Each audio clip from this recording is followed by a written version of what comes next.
গর্ভবতী মহিলাদের জন্য আমিষ রেসিপি বানানোর টিউটোরিয়ালে আপনাদের স্বাগত।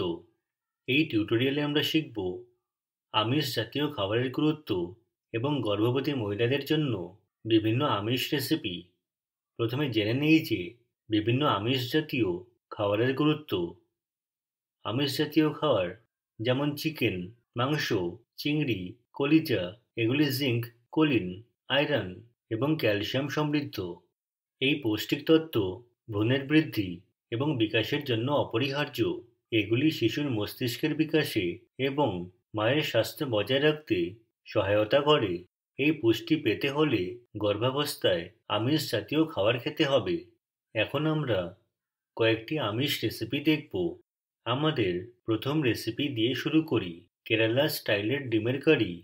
এই রেসিপিটির জন্য প্রয়োজন দুটি আস্ত সেদ্ধ ডিম, একটি মাঝারি আকারের কাটা পেঁয়াজ, একটি কাটা টমেটো, রসুনের দুটি কোয়া, হাফ ইঞ্চি আদা টুকরো, এক পল্লব কারি পাতা, 1/4 চা চামচ গরম মশলা গুঁড়ো, গোলমরিচ গুঁড়ো, কাশ্মীরি লাল লঙ্কা গুঁড়ো, হলুদ গুঁড়ো 1 টেবিল চামচ, কাটা ধনেপাতা, 1 টেবিল চামচ তেল এবং স্বাদমতো লবণ। প্রথমে আমরা সেদ্ধ ডিম বানানো শিখব। একটি বাটিতে 1 ইঞ্চি পর্যন্ত ঠান্ডা জল নিন, এতে ডিম রাখুন এবং ঢাকনা দিয়ে ঢেকে দিন। জল উচ্চ তাপে ফুটতে দিন। ডিম ভালোভাবে সেদ্ধ করতে মাঝারি আঁচে 6 থেকে 7 মিনিট রান্না করুন। তারপর ঠান্ডা করে খোসা ছাড়িয়ে নিন। এরপর কড়াইতে তেল গরম করে আদা, রসুন, পেঁয়াজ এবং কারি পাতা যোগ করুন। আঁচ মাঝারি করুন এবং পেঁয়াজ সোনালী বাদামি না হওয়া পর্যন্ত ভাজুন। এরপর সমস্ত শুকনো মশলা যোগ করে মশলাগুলির সুগন্ধ না আসা পর্যন্ত ভাজুন। কাটা টমেটো এবং লবণ যোগ করুন। এবার 1 কাপ জল দিয়ে এটি ফুটিয়ে নিন। টমেটো ফুটতে শুরু না করা পর্যন্ত কয়েক মিনিটের জন্য সেদ্ধ করুন। এরপর এতে সিদ্ধ ডিমও দিন। কড়াই ঢেকে দিন এবং ডিম 10 থেকে 15 মিনিটের জন্য সেদ্ধ করুন। এরপর আঁচ বন্ধ করে ধনে পাতা যোগ করুন। ঝোলটি আস্তে আস্তে নাড়ুন যাতে ডিমগুলি ভেঙে না যায়। এটি পরিবেশন পাত্রে দিন। দ্বিতীয় রেসিপি হলো চিকেন চেটিনাড। এর জন্য আমাদের প্রয়োজন 100 গ্রাম মুরগির সিনা, 1 টেবিল চামচ তেল, একটি বড় সূক্ষ্মভাবে কাটা পেঁয়াজ, একটি মাঝারি টমেটো, 1 থেকে 2 পল্লব কারি পাতা এবং একটি তেজপাতা। চিকেনে লাগানো মশলার জন্য আমাদের প্রয়োজন 1/4 চা চামচ হলুদ গুঁড়ো, 1/4 চা চামচ লঙ্কা গুঁড়ো, 1 টেবিল চামচ আদা রসুন বাটা এবং স্বাদ মতো লবণ। সবজির ঝোল বানাতে আমাদের লাগবে হাফ টেবিল চামচ ধনে, হাফ চা চামচ মৌরি, 1 চা চামচ গোলমরিচ, 1 চা চামচ লাল লঙ্কা গুঁড়ো, 2টি এলাচ, 2টি লবঙ্গ, হাফ ইঞ্চি দারুচিনি এবং 2 টেবিল চামচ কুচি করা নারকেল। প্রথমে মুরগিকে একটি পাত্রে রাখুন এবং তার উপর এগুলি দিন: হলুদ, লঙ্কা গুঁড়ো, আদা রসুন বাটা এবং লবণ। এটি 30 থেকে 45 মিনিটের জন্য ঘরের তাপমাত্রায় রাখুন। অল্প আঁচে শুকনো ধনে বীজ ভাজুন। 2 থেকে 3 মিনিট পর বাকি মশলা দিন। মশলার সুগন্ধ না পাওয়া পর্যন্ত ভাজুন এবং একপাশে রাখুন। তারপর কয়েক মিনিট নারকেল ভাজুন। ভাজা মশলা এবং নারকেল ঠান্ডা হতে দিন। একটি শিলপাটা বা মিক্সিতে দিন এবং 1 টেবিল চামচ জল দিয়ে এটির পেস্ট করুন।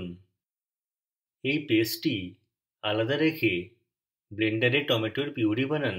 এবার কড়াইতে তেল গরম করুন, পেঁয়াজ দিন এবং সোনালী রং না হওয়া পর্যন্ত ভাজুন। চিকেন যোগ করে মাঝারি আঁচে 4 থেকে 5 মিনিটের জন্য ভাজুন। এরপর টমেটো পিউরি, হলুদ, লবণ এবং লঙ্কা যোগ করুন।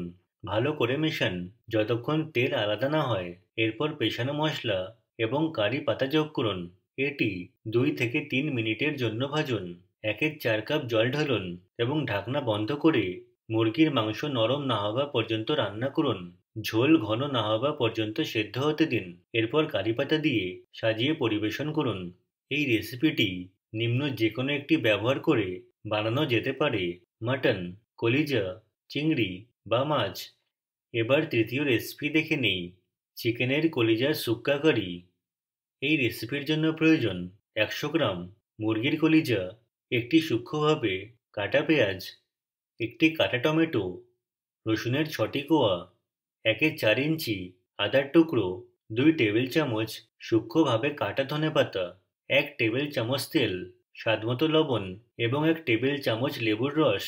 শুরু করতে একটি ব্লেন্ডারে পেঁয়াজ, টমেটো, রসুন, আদা এবং ধনেপাতা ভালো করে পিষে নিন। এই পেস্টটি মুরগির কলিজার উপর লাগিয়ে 10 থেকে 15 মিনিটের জন্য ঘরের তাপমাত্রায় রাখুন। এবার কড়াইতে তেল গরম করে তাতে মশলা লাগানো কলিজা যোগ করুন। তারপর ভালো করে মিশিয়ে নিন।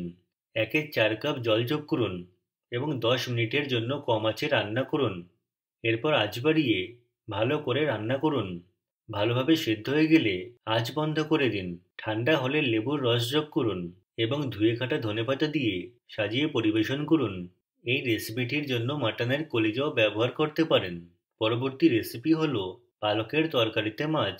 এর জন্য প্রয়োজন ম্যাকারেল মাছের 2টি ছোট টুকরো, 1 কাপ পালং শাক পাতা, একটি কাটা পেঁয়াজ, একটি কাটা টমেটো, 1 চা চামচ জিরা, 2 থেকে 3টি রসুনের কোয়া, 1/4 চা চামচ হলুদ গুঁড়ো, 1 চা চামচ লাল লঙ্কা গুঁড়ো, 1 চা চামচ জিরা গুঁড়ো, 1/4 চা চামচ গোলমরিচ গুঁড়ো, হাফ চা চামচ ধনে গুঁড়ো, 1 টেবিল চামচ সাদা তিল, 1 চা চামচ তেল এবং স্বাদমতো লবণ।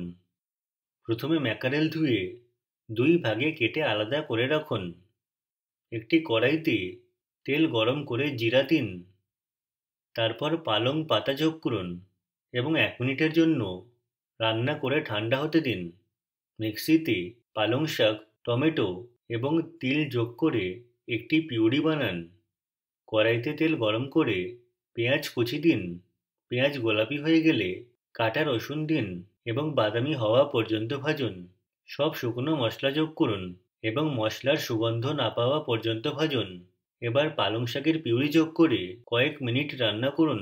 মাছের টুকরো যোগ করে ভালোভাবে রান্না করুন। এখন 1/4 কাপ জল এবং লবণ যোগ করুন। তারপর ঢাকনা বন্ধ করে 5 থেকে 7 মিনিট রান্না হতে দিন। ঢাকনাটি সরিয়ে মাঝারি আঁচে 15 মিনিট রান্না করুন। হয়ে গেলে পরিবেশন করুন। এই রেসিপির জন্য স্থানীয়ভাবে উপলব্ধ যে কোনো মাছ ব্যবহার করা যেতে পারে।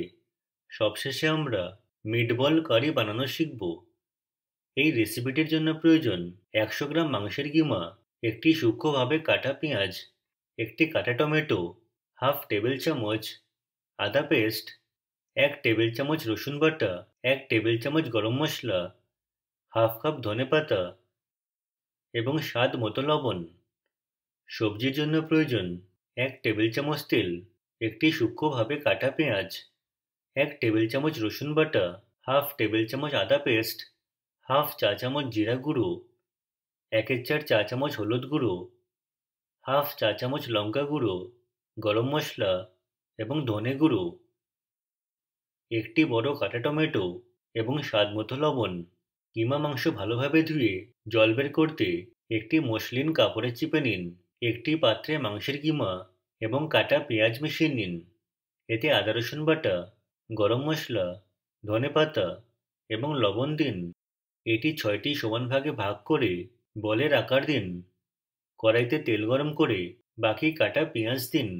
হালকা বাদামি রং না হওয়া পর্যন্ত ভাজুন। আদা রসুন পেস্ট দিয়ে আবার কয়েক মিনিট ভাজুন।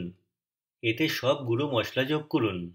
ধনে গুঁড়ো, জিরা গুঁড়ো, লাল লঙ্কা গুঁড়ো, গরম মশলা এবং হলুদ।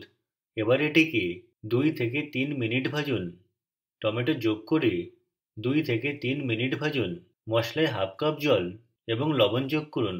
এরপর আস্তে আস্তে মিটবল যোগ করে সিদ্ধ হতে দিন।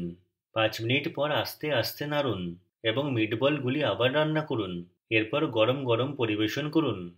এই রেসিপিটি বানাতে মুরগির কিমাও ব্যবহার করতে পারেন। এটি মনে রাখা গুরুত্বপূর্ণ যে এই সকল রেসিপি নিম্ন জিনিস সমৃদ্ধ: protein, omega 3 fatty acid, vitamin A, vitamin বি12, ফলিক অ্যাসিড এবং আয়রন, জিঙ্ক, ম্যাগনেসিয়াম, সালফার এবং কোলিন। এটি আমাদের এই টিউটোরিয়ালের শেষে নিয়ে আসে। আইআইটি বোম্বে থেকে আমি বিদায় নিচ্ছি। যোগদানের জন্য ধন্যবাদ।